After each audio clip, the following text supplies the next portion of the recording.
La llamada. 1998 fue un año que definitivamente marcó mi vida para siempre.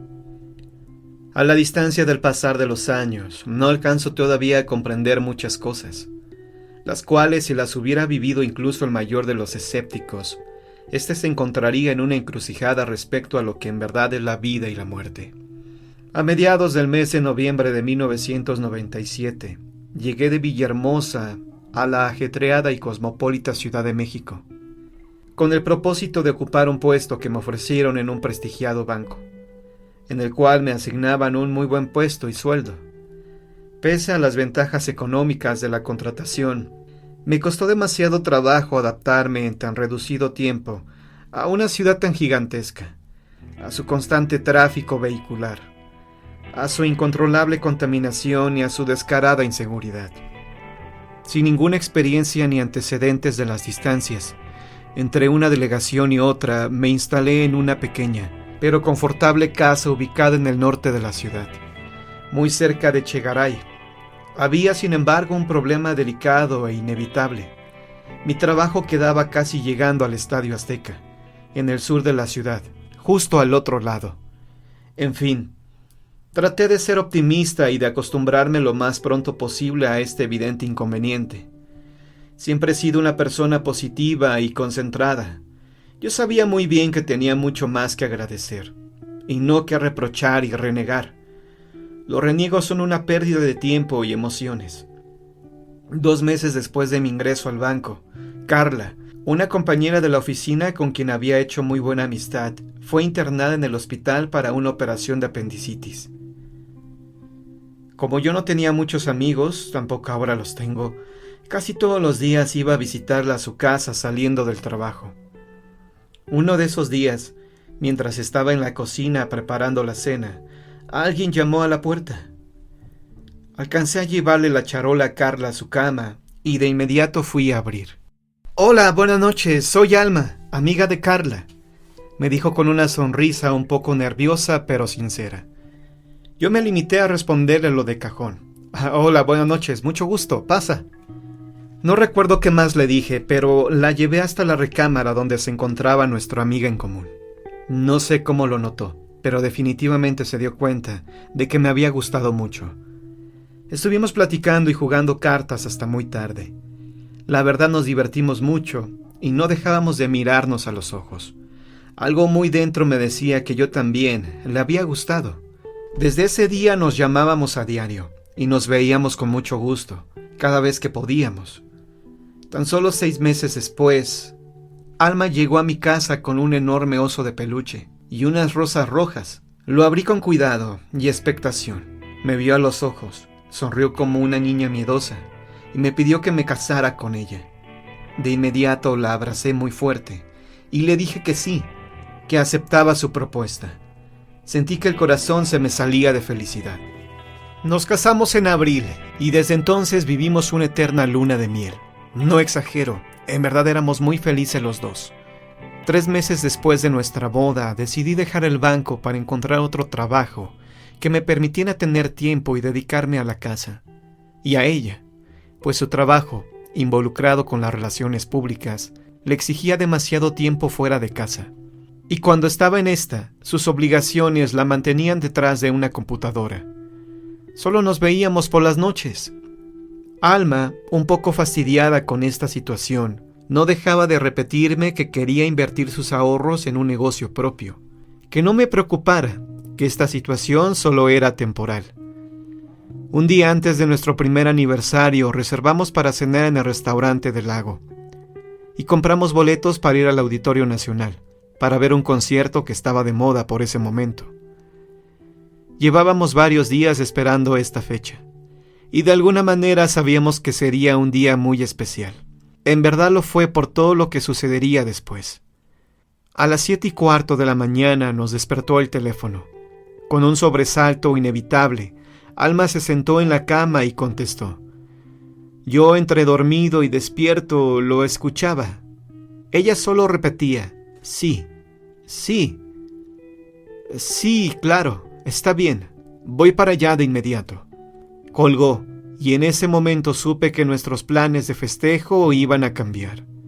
Sin decir nada, me volteé para el otro lado. No deseaba verle la cara. Pude percibir un cierto nerviosismo de su parte para encontrar las palabras y decirme qué era lo que pasaba en su trabajo. Un cliente, de los mejores que tenía, la había citado de urgencia en la ciudad de Querétaro para firmar un contrato muy importante.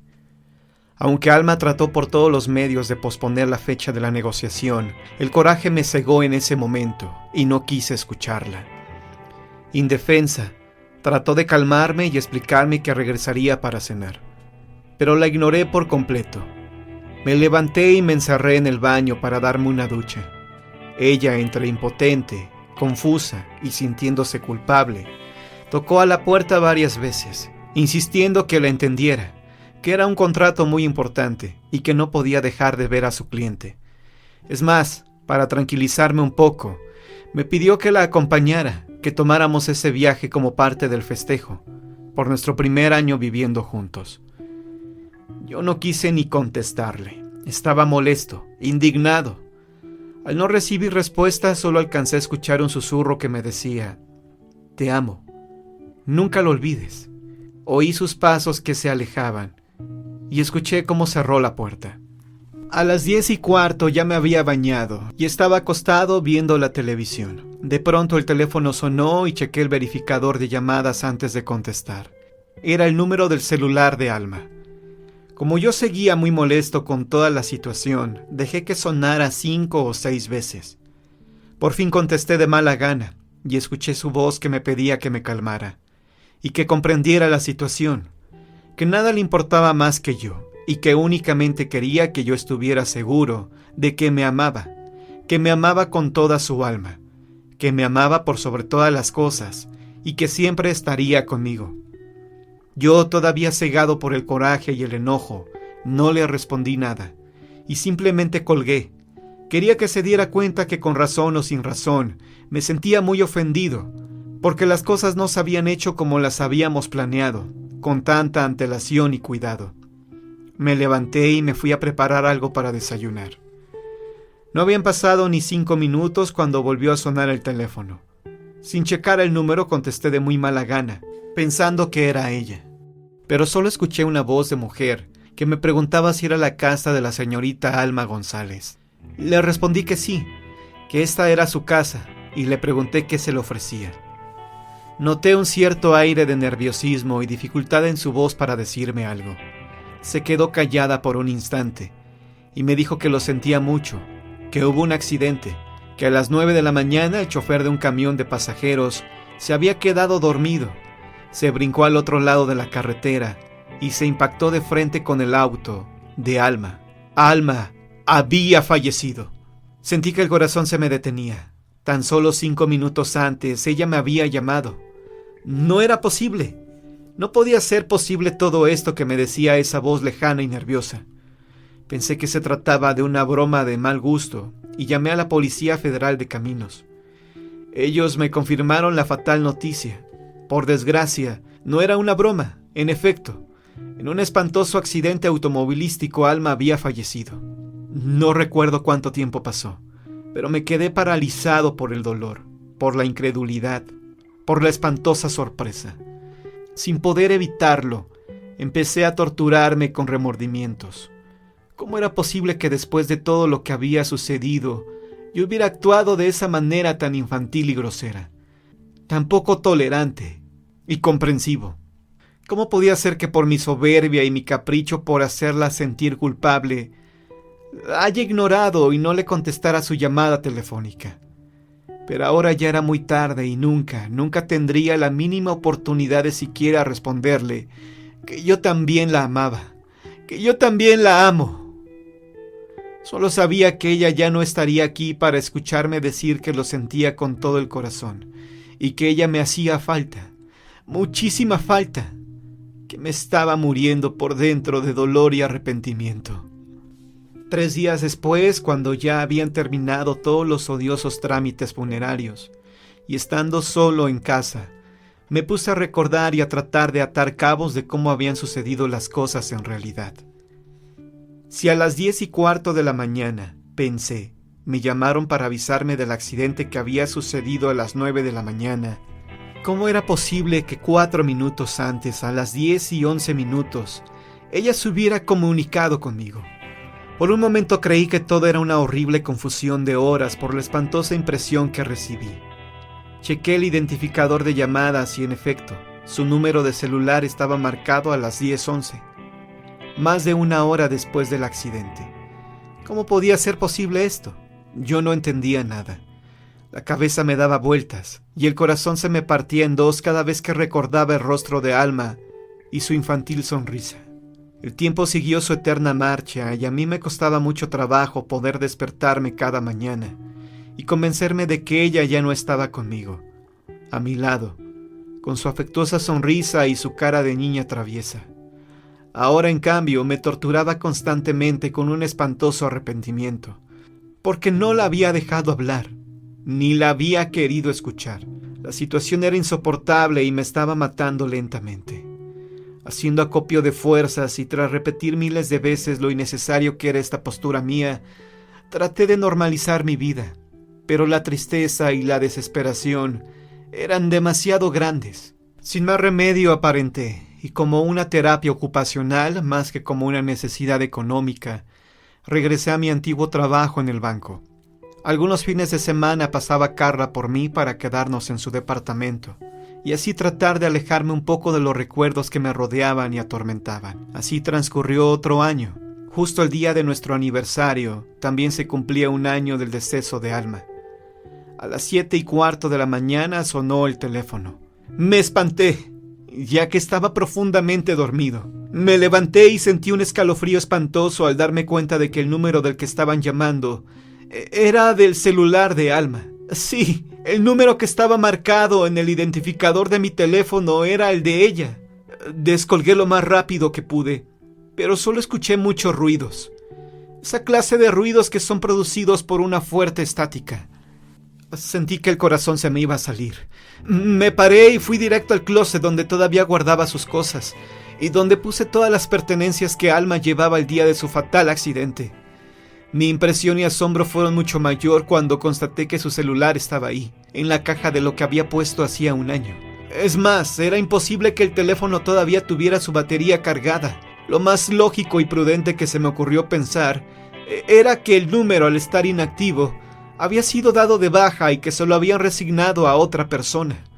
Me senté sobre la cama y marqué a ese mismo número. Una grabadora contestó que el número ya no existía. Pasaron mil cosas por mi cabeza y la curiosidad me hizo conectar el celular a la corriente para ver la última llamada que se había realizado desde ese teléfono. Esperé lo suficiente para que se cargara un poco la pila del teléfono y poder revisar el registro de llamadas. Dios mío, no podía ser cierto. La última llamada registrada era de ese mismo día, a las 7:15 de la mañana, y al número de mi casa. Presa de un pánico indescriptible, lancé el teléfono contra la pared y no aguanté más. Agarré una fotografía de Alma que tenía en el buró y la abracé. La abracé con todas mis fuerzas y me puse a llorar desconsolado y terriblemente confundido. No podía controlarme. No podía detener el llanto porque la extrañaba muchísimo. Y no podía comprender bien a bien qué era todo lo que estaba pasando. Solo deseaba encontrar la oportunidad para poder decirle que la amaba y que le pedía el más sincero de los perdones por mi conducta infantil y egoísta. No sé cuánto tiempo pasó, pero estoy casi seguro de que ya no estaba dormida. No sé cuánto tiempo pasó, pero estoy seguro de que yo no estaba dormido. De repente me llegó un leve, muy leve olor a ella, un olor suyo muy característico que nadie mejor que yo conocía. Pensé que estaba soñando y me senté de golpe en la cama. No entiendo cómo ni por qué, pero estoy convencido de que sentía su presencia. En la recámara, cerca, muy cerca de mí, ella estaba. Estaba seguro de que ella estaba conmigo en ese momento. De pronto, el olor se empezó a mezclar con un hermoso aroma a rosas rojas, las flores que me regalara el día en que me pidió que nos casáramos. No sé por qué no tengo ninguna explicación al respecto, pero de alguna manera sabía que ella estaba ahí conmigo, y que sabía perfectamente bien lo que sentía por ella, que la amaba y que en verdad quería decirle que lo sentía, que me perdonara. El aroma de las flores se intensificó y puedo jurar que ella me estaba escuchando, muy complacida. Sin ninguna explicación posible, el olor desapareció por completo, y empecé a sentirme de manera diferente. Más tranquilo, menos culpable y arrepentido. De alguna forma creo que Dios y el destino nos dieron la maravillosa oportunidad para podernos comunicar y demostrarnos así el sincero y enorme amor que nos teníamos. Una oportunidad para enseñarme que tarde o temprano todo tiene una conclusión para bien o para mal, pero que también está en nuestras manos el poder expresar lo que verdaderamente sentimos, que solo tenemos esa oportunidad, ese momento para decir cuánto amamos a nuestros seres queridos. Una cosa más me brindó esa oportunidad que experimenté llena de agradecimiento, que únicamente podemos expresar todos nuestros sentimientos en vida. Sí, solo en vida podemos hacerlo.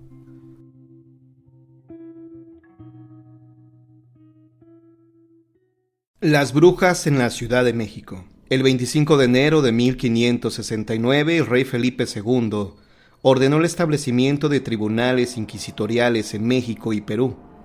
En el año de 1571 quedó instaurado el Santo Oficio en la Nueva España, encargado de salvaguardar la fe de los cristianos.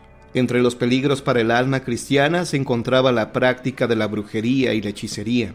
La hechicería era un tema poco claro entre los inquisidores, ya que tanto en España como en la Nueva España abundaban las viejas que, a la manera de la Celestina de Fernando de Rojas, usaban pomadas, bebedizos y plantas para curar enfermedades físicas o provocadas por algún encantamiento. Nadie estaba seguro de dilucidar si en efecto eran brujas o solo curanderas.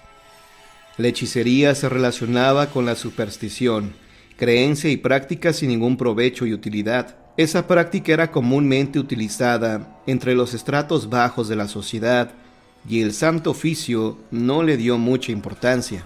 De tal forma, varias de las constantes denuncias de hechicería que abundaron entre 1610 y 1630 quedaron en el tintero.